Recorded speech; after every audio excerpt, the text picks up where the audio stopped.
Assalamualaikum warahmatullahi ta'ala wabarakatuh.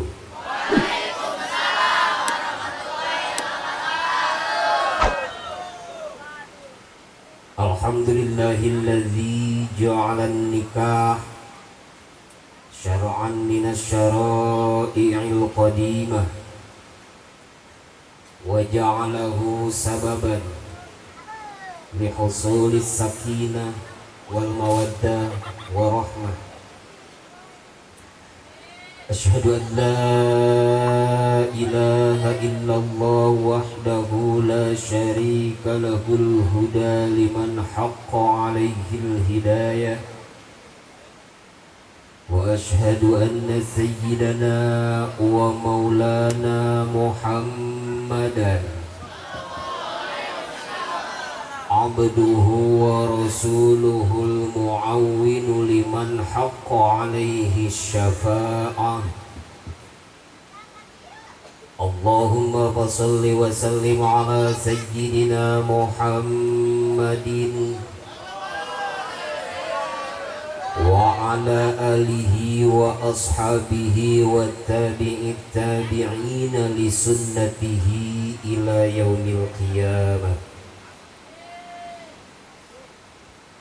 Faqad qala Allah Ta'ala fi kitabihi wa lam yazal qaila A'udzu billahi minasy syaithanir rajim. Bismillahir rahmanir rahim. Huwallazi khalaqakum min nafsin wahidatin wa ja'ala minha zawjaha liyaskuna ilaiha. Al-ayat. Wa qala Rasulullah sallallahu alaihi wa alihi wa sallam, man tazawwaja lillahi kafa wa waqa. Wa qala aidan, man tazawwaja lillahi faqad istakmala nisfa dinihi falyattaqillaha fi nisfil baqi. Al-hadits. Wakola panganten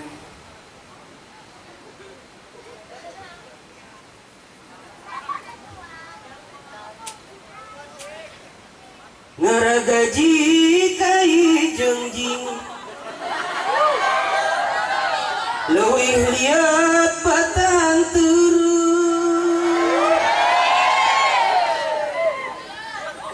nu ngaji tong puting teuing geus teu kiat hayang keukeuh.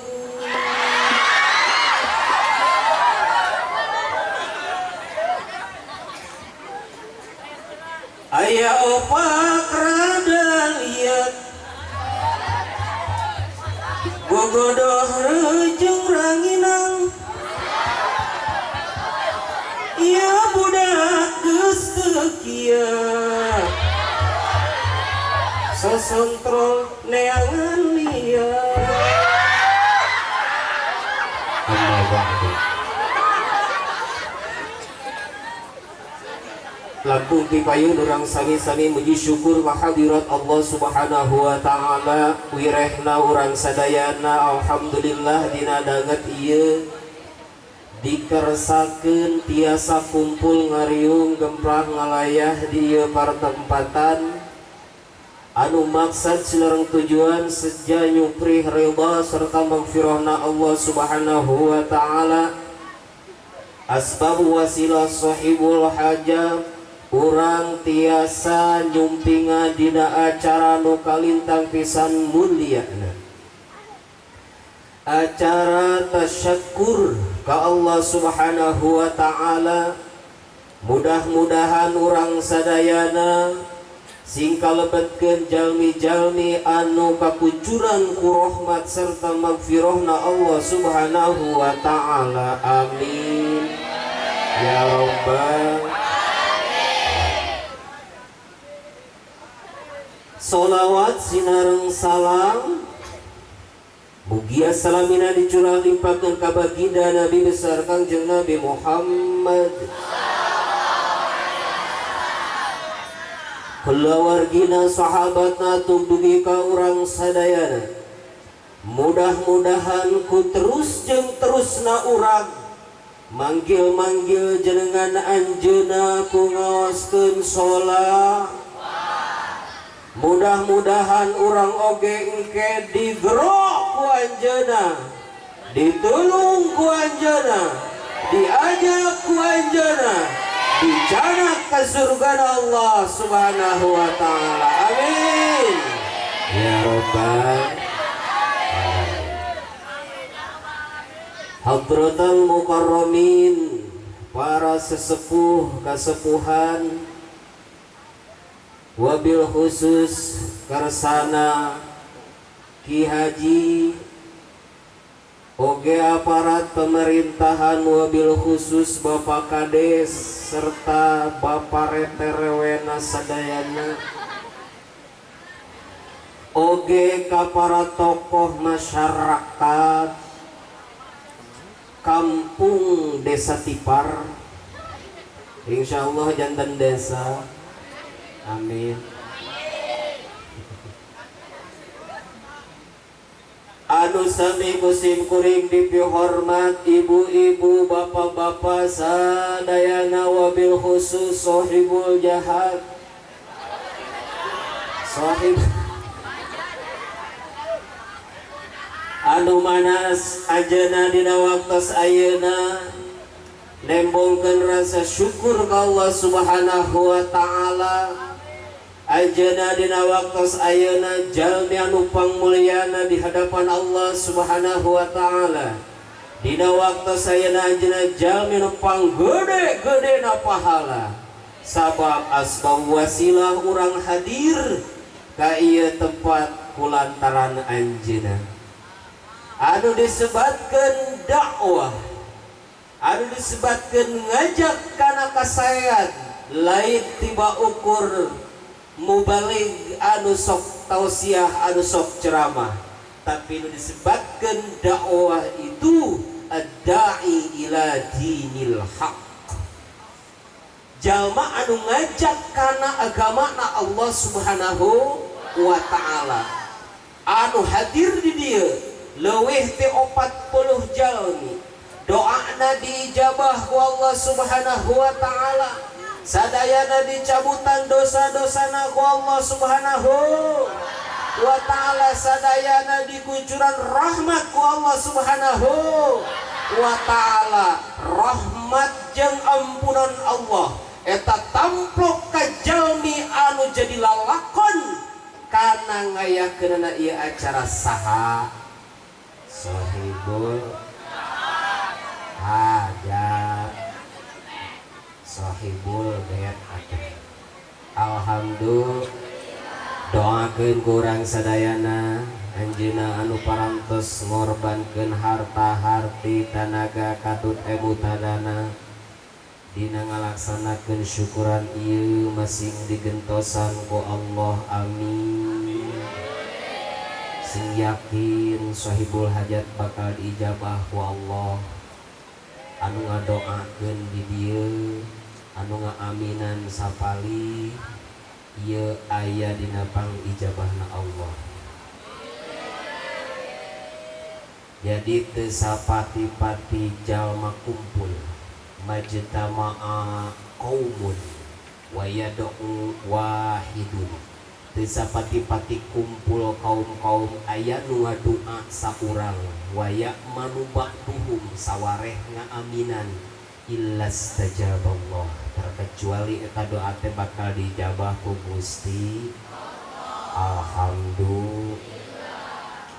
Wabil khusus ka panganten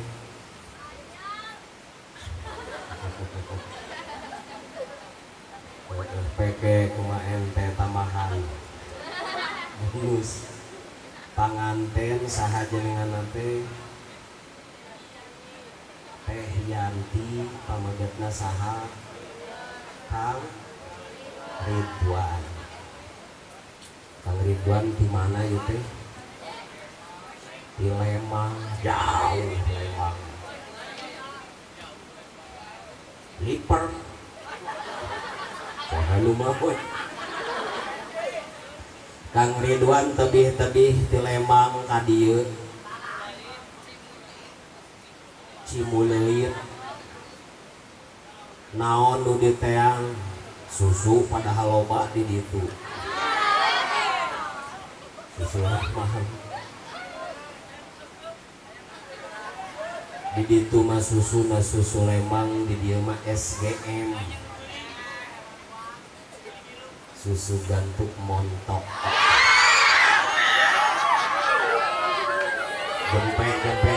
jempek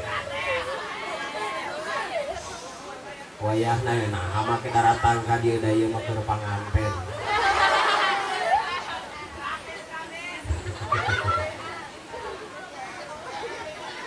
tebih-tebih Kang Ridwan ti ditu ka dieu jauh di jugjug anggang di teang demi naon demi nyai aya istilah lausana lau syahriyah idil mahbub intidharul wujud biar gunung biar lautan pulau Jawa dan Maluku biar setahun biar sebulan yang namanya cinta harus ditunggu terjadi panghalang gunung sumulnya Allah di mana nikah karena Allah bakal ngengkeun rumah tangga anu sakinah mawaddah warahmah amin ya robbal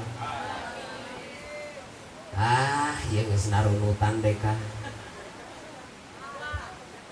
hudang lain dia teh lamun eueuh barudak jika nanti eueuh urang dieu mah tolak ibu-ibu aya teh kasingkirkeun nya ibu-ibu deudeuh teuing meni dinu poe aya kalem tong keueuh. Jadi pokok pertama didang nikah teh kudu niatan lillahi ta'ala. Di mana-mana diniatan lillahi ta'ala, insya Allah rumah tanggana bakal diberkahkan ku Allah subhanahu wa ta'ala. Dieusian ku rasa syukur ke Allah subhanahu wa ta'ala. Syukuran kadek ulah poho syukur kuring geus dibere jodoh Kang Ridwan.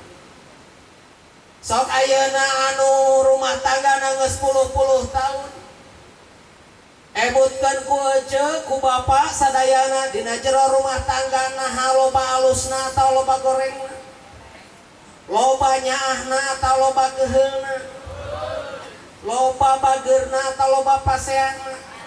Lamun ngarumasakeun loba pasea boa-boa ti awalna keneh nikahna lain diniatan lillahi ta'ala. Saparantosna nikah boa-boa teu pernah syukur ka Allah subhanahu wa ta'ala. Sabab nikah hiji syariat anu istimewa, nikah hiji syariat anu luar biasa agungna, kari-kari keistimewaan keagungan suatu ibadah anu luar biasa teu disyukuri ka Allah subhanahu wa ta'ala. Ingat janji Allah subhanahu wa ta'ala, in syakartum la azidannakum wa la in kafartum inna adzabi. Lamun disyukuri bakal diberkahkan ku Allah. Lamun poho kana syukurna dina nikah teh otomatis dikurangi kanikmatan anak mata pantes dina rumah tanggana loba pacekcokan. Taroskeun ka caroge ece anu tos incuan anu tos buyutan bapak kantos teu urang teh nya syukuran ka Allah. Abdi dijodohkeun ka bapak anu sakitu goreng patut. Baheula mah da pangkaset tapi urang teh pernah teu syukuran teu acan pantes urang teh loba pasea wae rezeki hararese wae milik dina rumah tangga teh pabeulit wae bahwa urang teh teu syukur ka Allah subhanahu wa ta'ala, dikurangan kanikmatanana, dikurangan kaberkahanana.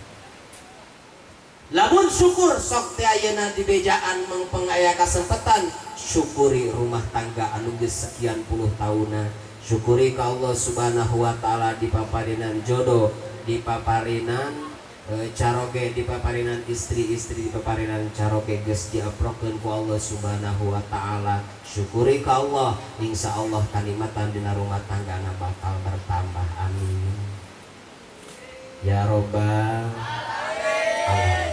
Kang Ridwan teu aya deui jika istimewaan anu luar biasa dina rumah tangga. Lamun temah Kang Ridwan tos tiasa nyumponan kana kewajiban Kang Ridwan anu geus jadi hak teh yanti, berarti dina rumah tangga moal lepas dina hak jeung kewajiban anu janten caroge naon. Pokok pertama nyaeta ida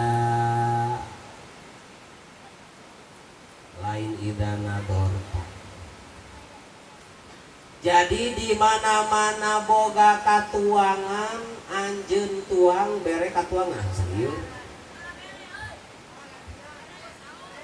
Pangheulana nama paraban singseup.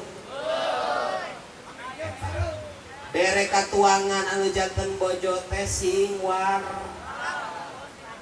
Lamun temah anjeun tuang bojo oge kudu tuh. Nepi kaseu kadua bere pakaian anu wet, katilu bere tempat anu betah kalawan pak, kaopat sanajan loba kariweuh tuluy we kreuyeut sing nepi ka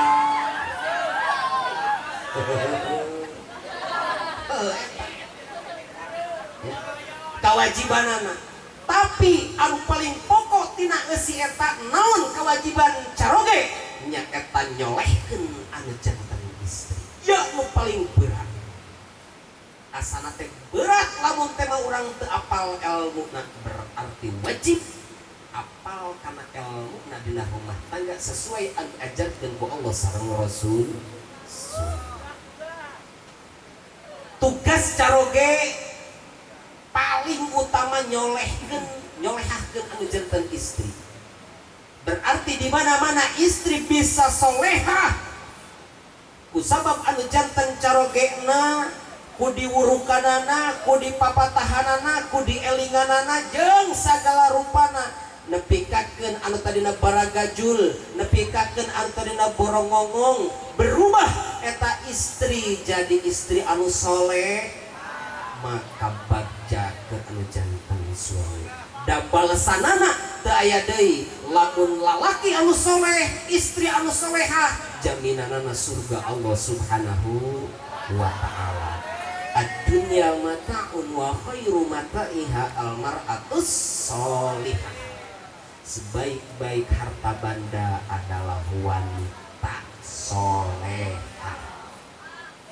Dunia sapangeusina alam dunia inten juminten, intan berlian anu sakitu mahal jeung berhargana teu aya nanaonan dibandingkeun jeung istri anu solehah. Istri anu solehah itu kewajiban suami, otomatis jadi hak anu janten istri. Berarti istri kudu janten istri anu solehah di hadapan suami, tegasna taat ka suami. Istri anu pandai bersoleh, istri pandai berdangdan, istri pandai berhias, nepikakeun geulis keur saha keur suamina, itu disebutkeun istri solehah. Senyum-senyum keur kanu jadi suamina, lain senyum keur ka sembarangan orang, lain senyum keur ka makhluk lain, ka hayam senyum, ka doma senyum lain. Tapi senyum nate betul-betul senyum untuk membanggakan dan membahagiakan suami. Itu adalah istri yang soleh.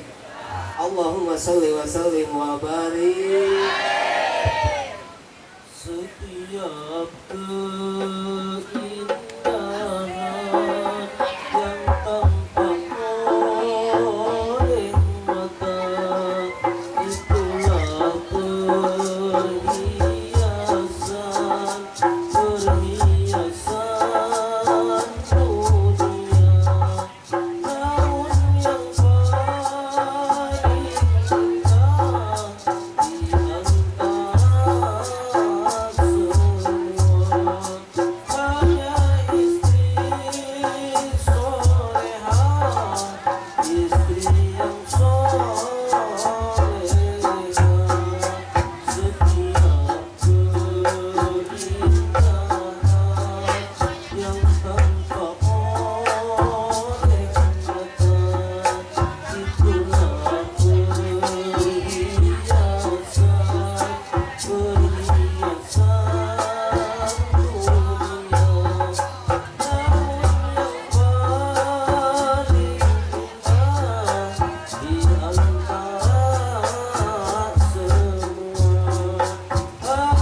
langkung salaresna seueur kedeh nu baris didugikeun nanging teu kenging ngalalangkungan ti promotor, teu kenging ngalalangkungan ti manajer. Tadi sore teh jam 11 doraka hukumna ge beureun lamun ngalewihan teh. Mudah-mudahan sakitu oge sing ngajantenkeun cupar lubar, sing ngajantenkeun hiji semat hakikat anu ngilmuan dina rumah tangga Kang Ridwan lintang ti Allah Subhanahu wa taala ieu sekedar nyuparkeun kewajiban sareng mudah-mudahan Kang Ridwan sareng Teh Yanti teras-terasan dina rumah tanggana dibimbing ku Allah Subhanahu wa taala dengan catatan terus-terusan ngadeketkeun diri ka Allah Subhanahu wa taala ku cara salebihna tina ngalaksanakeun kewajiban salat sareng anu sanesna ngahadiran ka pangajian sareng terus seurekeun zikir ka Allah Subhanahu wa taala di mana bae ayana Kang Ridwan nuju di Padamelan atanapi di mana bae henteu di dieu oge umat salat keur diri sorangan terutama keur ka istri anu janten tanggungan di hadapan Allah Subhanahu wa taala di mana istri pangheula taros hiji tentang salat, kadua tentang kewajiban suami. Sing gugur kewajiban ku marentahkeun kana jadi istri ku ngalaksanakeun kewajiban ka Allah Subhanahu wa taala. Keun bere toleransi lamun tema Teh Yanti telat dina ngalaksanakeun kewajiban anu secara pribadi, tapi lamun tema telat hese dina ngalaksanakeun kewajiban ti Allah itu wayahna tanggung jawab anu janten suami ulah mere omer kitu teh. Mudah-mudahan naon sagala rupiah anu didugikeun masing aya manfaatna khususna ka panganten amin, umumna ka wargi-wargi sadayana anu hadir marurang kali santri satria sadayana sing dijantenkeun marurang kali nu soleh tur solehah amin ya robbal alamin. Oge ka anu paling pengker ya grup Al Hidayah ya teh nu jomblo wae ieu loba barudak cik atuh hiji doakeun ieu jomblo sing engah payu amin. Moal koret pripadosna didoakeun tuluy nya sing dijabah ku Allah Subhanahu wa taala amin. Layan nengikeun jodoh anu istimewa, jodoh anu layak, jodoh anu mawa salamat amin ya rabbal alamin. Kirang langkung hapunten anu kasuhun wallahu muwaffiq ila aqwamit thoriq. Akhirul kalam wassalamualaikum warahmatullahi taala wabarakatuh. Alhamdulillah wa syukrulillah.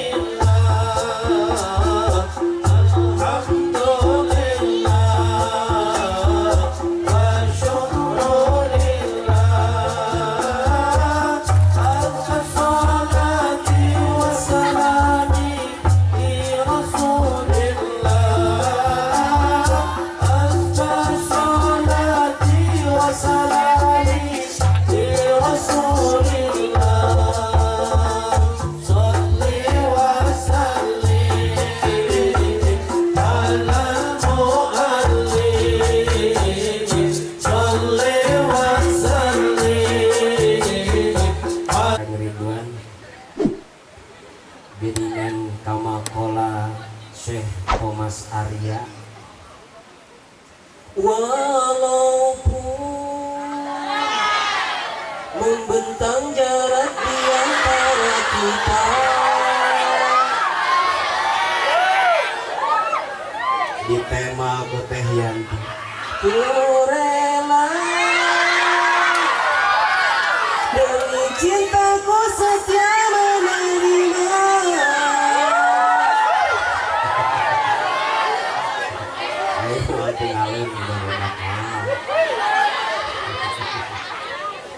Jempe nu jomblo mah jempe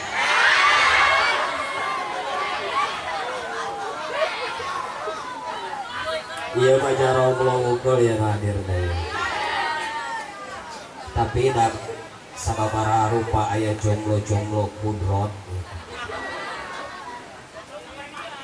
Aya jomblo fisabilillah. Aya jomblo sengketa. Jadi jomblo nana teh ngan direbut batur we.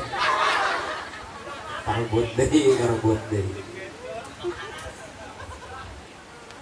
Ieu para santri mah aya istilah dina khulasoh geuning. Wa kullu har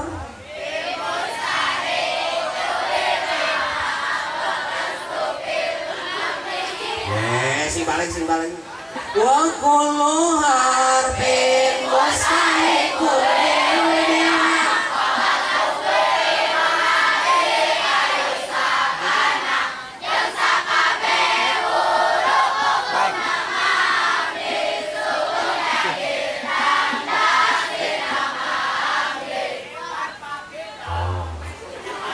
eta teh dalil nu jomblo. Wa kullu harbin jeung setiap takdir. Harap itu kan mabni. Ari mabni teu bisa dikukumahan. Mabni itu adalah takdir. Mustahikun lil bina haruskah dijaga. Wa kullu harbin mustahikun lil terus wal aslu fil mabniyi ayu sakana jeung ari asal pokok tina takdir itu adalah istiqomah. Jadi istiqomah dina kajombloan. Tapi hari santri mah tong keung tong hariwang kabahagiaan aya di tangan. Hari santri pada sagala rupa kalimatan kagenahan tos aya di tangan. Kopi di tangan kanan, rokok di tangan kiri, jomblo di tangan Tuhan.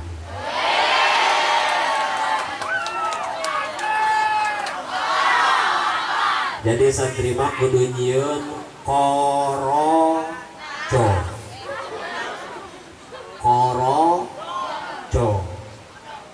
Kokna kopi di tangan kanan, rokna rokok di tangan kiri, jodna jodoh di tangan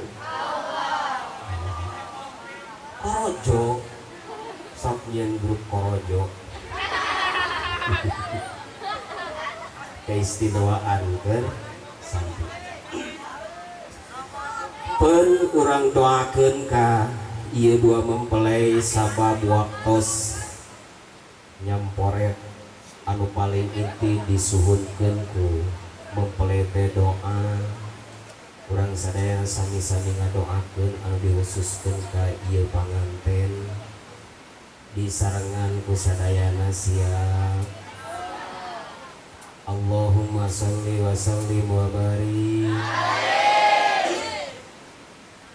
Barakallahu laka wa baraka alaika wa jama'a bainakuma wa syamlakuma fi khairin.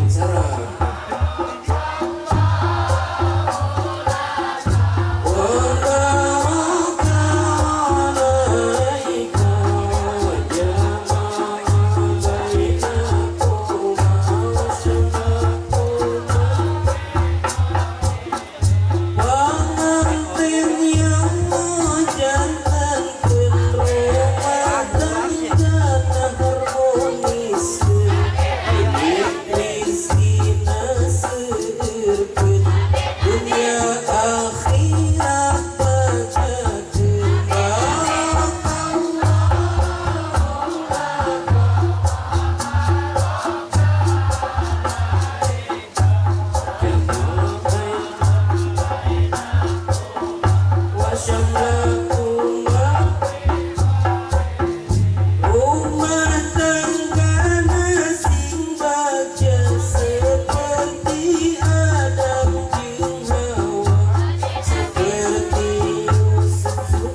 kangge bukur doana saala kadarna khusus ka panganten atuh umum nama ka urang sadayana nu hadir mudah-mudahan aya manfaatna anu berkaitan sareng nikah tipayun naon hukum nikah.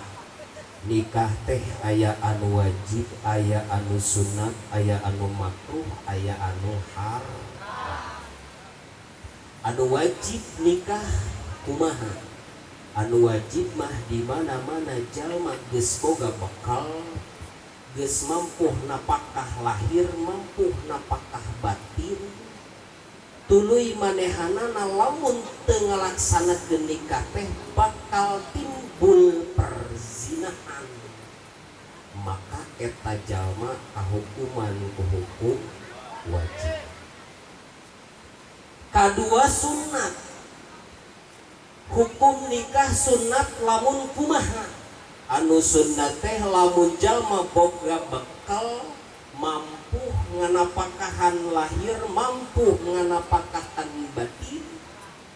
Tapi lamun teu nikah ge teu nimbulkeun kana zina, tegas nama kuat nahan bobogaan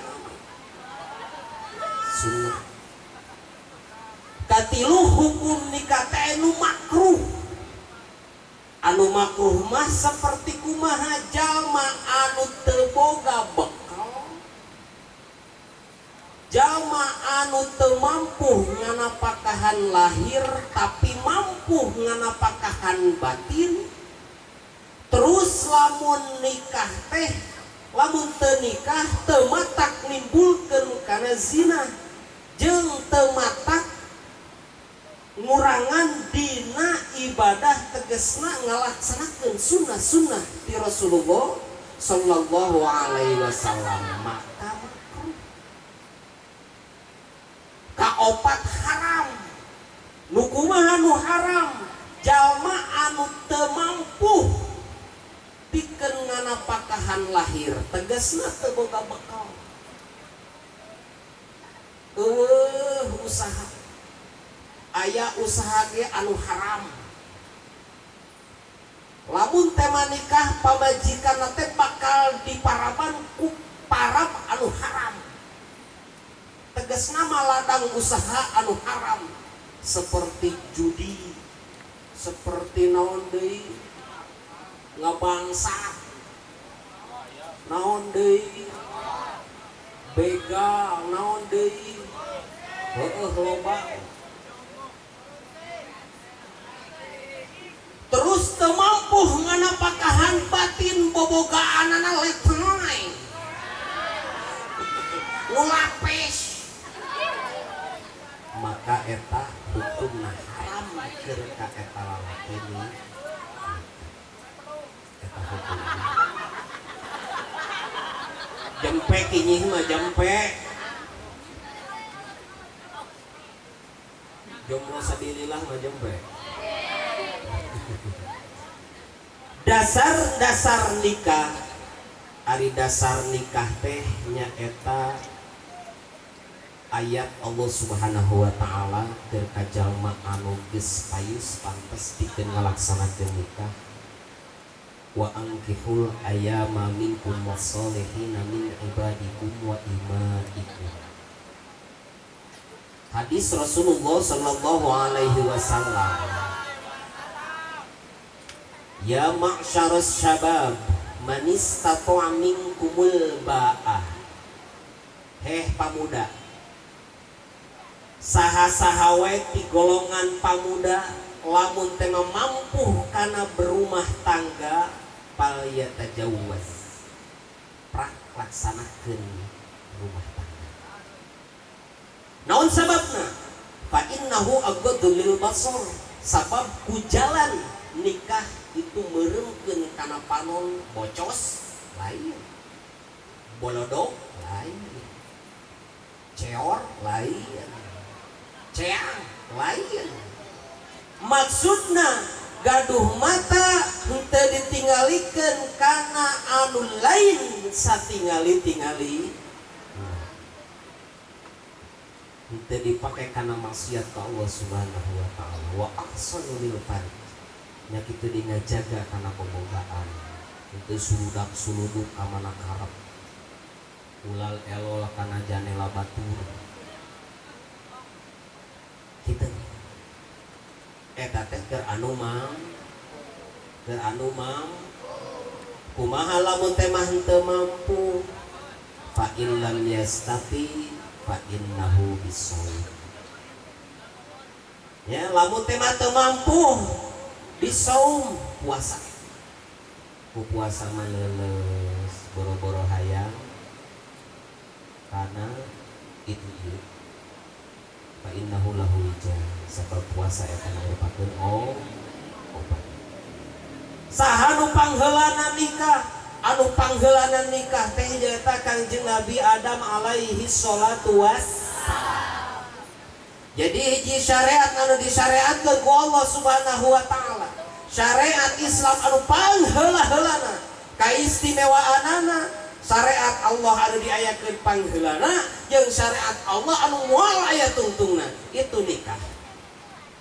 Beda jeung kewajiban dina salat, beda jeung kewajiban puasa, beda jeung kewajiban zakat munga haji. Salat mah kewajibanana ti mimiti jalma wajib atanapi balik nepi ka maot. Puasa pun kitu keneh, zakatnya kitu keneh. Tapi nikah kewajibanana atanapi syariat anu geus diayakeun ku Allah ti mimiti Kanjeng Nabi Adam di surga bakal nepi deui ka surga. An-nikahu syar'un minas syara'i'il qadimah. Hiji syariat anu pangheulana.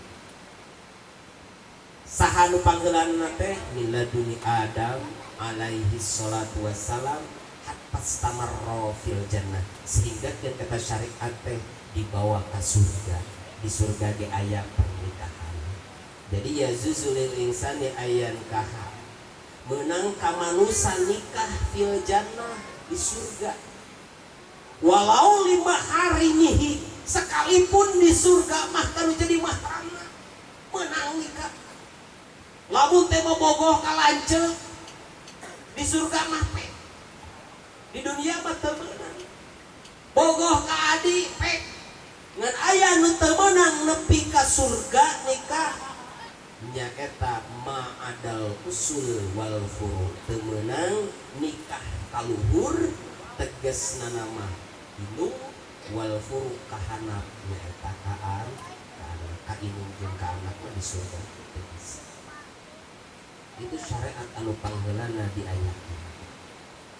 Nyaeta syariat Kanjeng Nabi Adam alaihi salatu wassalam eta nikah. Jadi hukum jeung dasarna dina nikah. Tinggal eusina dina nikah atanapi rumah tangga. Ieu ka panganten Kang Dedi sareng Teh Yanti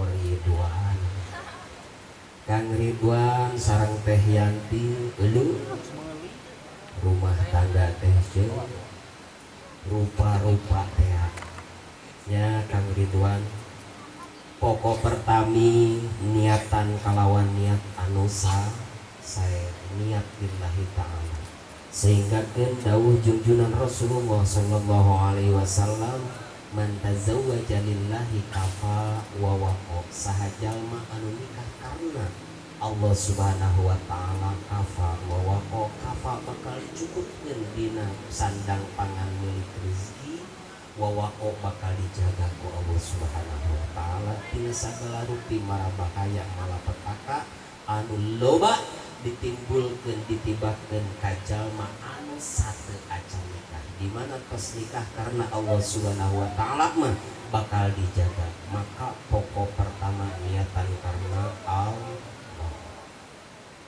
Insyaallah di mana nikah karena Allah bakal ngeukeun rumah tangga anu sakinah mawaddah warahmah. Amin ya robbal. Ya geus narunutan deh kah. Hudang lain dia teh lamun eueuh barudak jika nate eueuh urang dieu mah nya tolak ibu-ibu aya teh kasingkirkeun nya ibu-ibu dedeuh teuing meuni dinu poe aya kalem tong keueuh. Jadi pokok pertama tidak nikah teh kudu niatan lillahi ta'ala. Di mana-mana diniatan lillahi ta'ala, insya Allah rumah tanggana bakal diberkahkan ku Allah subhanahu wa ta'ala. Dieusian ku rasa syukur ke Allah subhanahu wa ta'ala. Syukuran kade ulah poho syukur kuring geus dibere jodoh Kang Ridwan.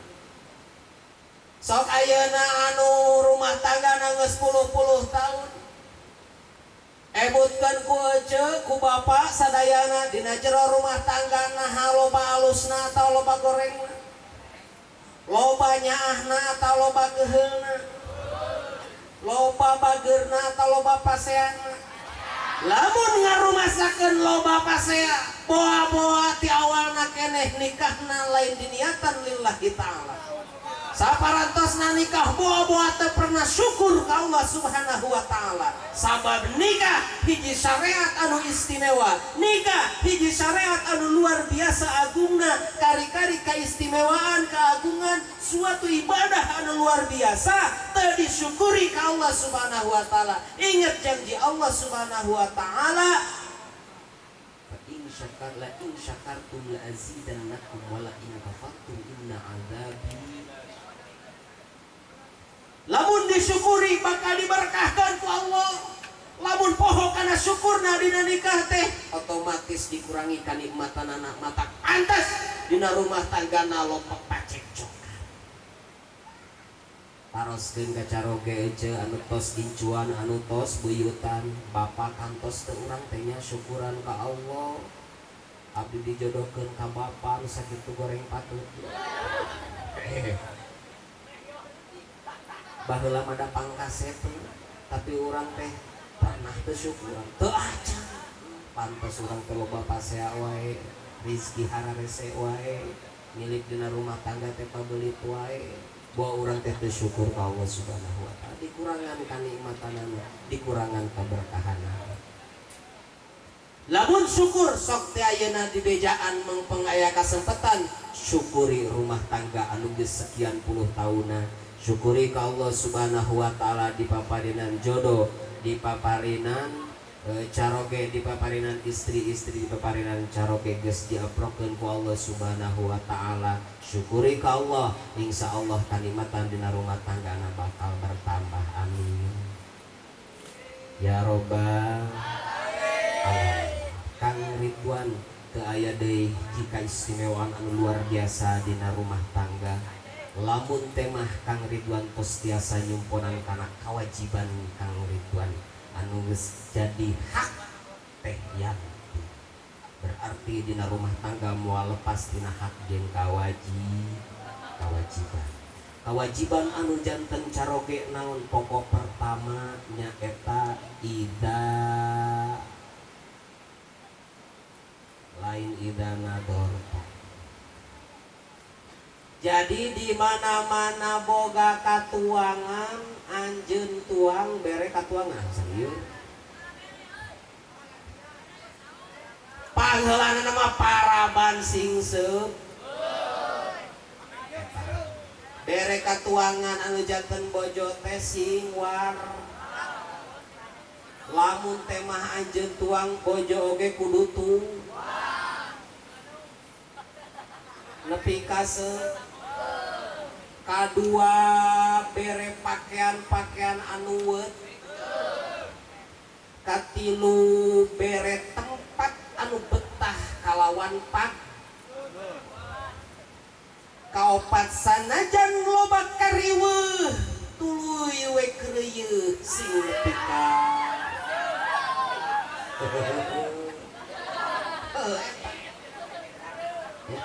kawajibanana.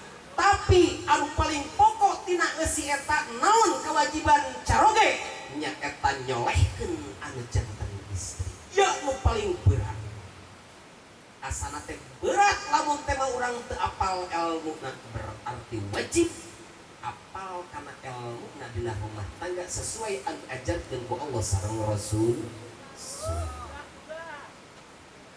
Tugas caroge paling utama nyolehahkeun anu janten istri.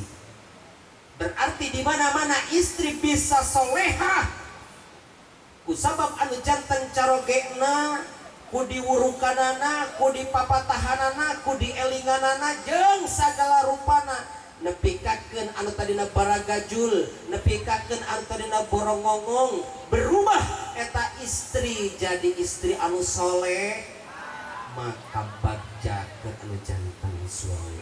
Da balesanana teu aya deui, lamun lalaki anu soleh, istri anu solehah, jaminanana surga Allah Subhanahu wa ta'ala.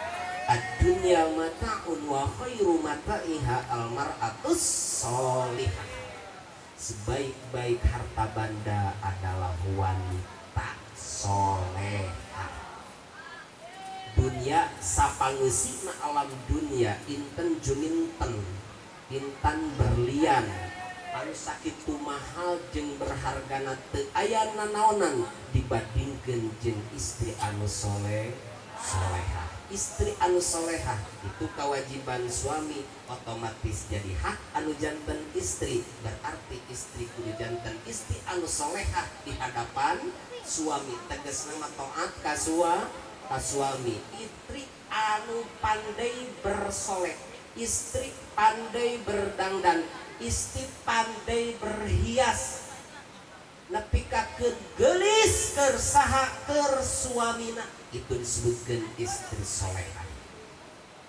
Senyum-senyum keur kanu jadi suamina, lain senyum keur ka sembarangan orang, lain senyum keur ka makhluk lain, ka hayam senyum, ka doma senyum lain.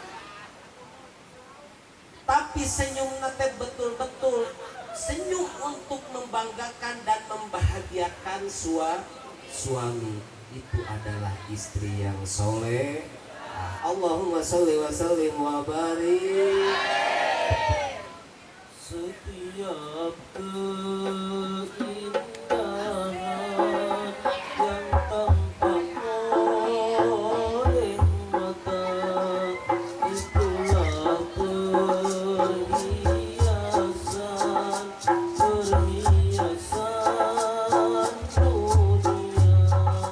Namun yang paling indah di antara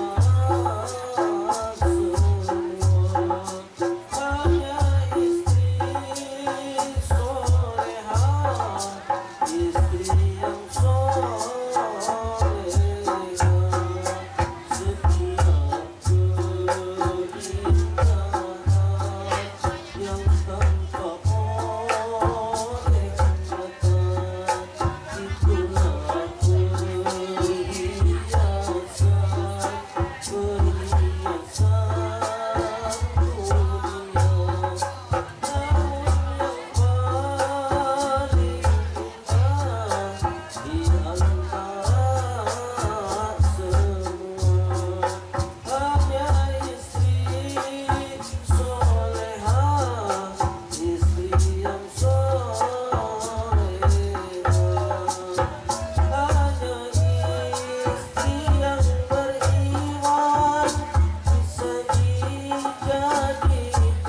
11 langkung salaresna seueur kedeh nu baris didugikeun nanging teu kenging ngalalangkungan ti promotor, teu kenging ngalalangkungan ti manajer. Tadi sore teh jam 11 doraka hukumna ge beuneu lamun ngalewihan teh. Mudah-mudahan sakitu oge sing ngajantenkeun cupar lubar, sing ngajantenkeun hiji semat hakikat anu ngilmuan dina rumah tangga Kang Ridwan lintang ti Allah Subhanahu wa taala ieu sekedar nyuparkeun kewajiban sareng mudah-mudahan Kang Ridwan sareng Teh Yanti teras-terasan dina rumah tanggana dibimbing ku Allah Subhanahu wa taala dengan catatan terus-terusan ngadeketkeun diri ka Allah Subhanahu wa taala ku cara salebihna tina ngalaksanakeun kewajiban salat sareng anu sanesna ngahadiran ka pangajian sareng terus seurekeun zikir ka Allah Subhanahu wa taala di mana bae ayana Kang Ridwan nuju di Padamelan atanapi di mana bae henteu di dieu oge umat salat keur diri sorangan terutama keur ka istri anu janten tanggungan di hadapan Allah Subhanahu wa taala di mana istri pangleuwih hiji tentang salat, kedua tentang kewajiban suami. Sing gugur kewajiban kumarentahkeun kana jadi istri ku ngalaksanakeun kewajiban ka Allah Subhanahu wa taala. Keun bere toleransi lamun teh Yanti telat dina ngalaksanakeun kewajiban anu secara pribadi, tapi lamun teh telat hese dina ngalaksanakeun kewajiban ti Allah itu wayahna tanggung jawab anu janten suami ulah mere omer kitu teh.